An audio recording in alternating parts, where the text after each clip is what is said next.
आम आदमी पार्टी के प्रवक्ता सौरभ भारद्वाज ने भाजपा पर निगम के अस्पतालों को बेचने का आरोप लगाया है। सौरभ भारद्वाज ने कहा कि भारतीय जनता पार्टी को भी लगने लगा है कि वो निगम की सत्ता से जा रही है, ऐसे में वो निगम की प्रॉपर्टी को बेचने में जुटी है। इसके साथ ही नॉर्थ दिल्ली नगर निगम अपने अस्पतालों को भी केंद्र सरकार को बेचने की तैयारी में है।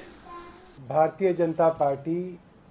एमसीडी से जाते जाते जितनी भी एमसीडी के एसेट्स हैं उन सबको औने पौने दामों में बेचकर भागने की तैयारी कर रही है, क्योंकि एमसीडी में अब एक चर्चा है कि भाजपा यहाँ से जा रही है। और इसका एक सबसे बड़ा उदाहरण आज जो है हम इस प्रेस वार्ता में दे रहे हैं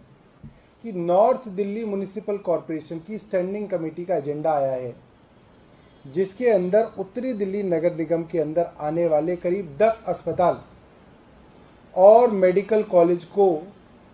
ये अब केंद्र सरकार को सौंपना चाहते हैं, उसको बेचना चाहते हैं। हालत ये हो गई है कि एक तरफ जहाँ पे दिल्ली सरकार 7 नए अस्पताल बनाने की बात कर रही है, 6,500 नए आईसीयू बेड्स बनाने की बात कर रही है, उसी दिल्ली की जिम्मेदारी लेने वाली एमसीडी अस्पतालों को बेचने की बात कर रही है। और इनकी हालत इतनी ख़राब है कि अब ये अस्पतालों को चलाने लायक भी नहीं बचे हैं। एमसीडी की हालत इन्होंने इस कदर दिवालिया कर दी है कि अब ये कह रहे हैं कि ये जो एमसीडी के अस्पताल हैं इनको केंद्र सरकार को बेच दिया जाए और खर्चा भी बचाया जाए और थोड़ा धन जो है वो अर्जित किया जाए।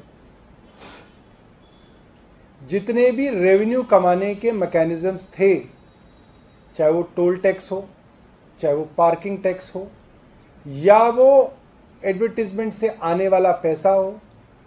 प्रॉपर्टी टैक्स हो, हर मैकेनिज्म के अंदर ये फेल हुए हैं।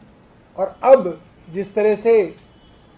किसी घर की आमदनी अगर ख़त्म हो जाती है तो घर के जेवर बेचने पड़ते हैं, घर की संपत्ति बेचनी पड़ती है, इसी तरीके से जो अब एमसीडी है दिल्ली वालों की ज़मीन बेच रही है और अब दिल्ली वालों के जो अस्पताल हैं उनको भी बेचने की एमसीडी तैयारी कर रही है।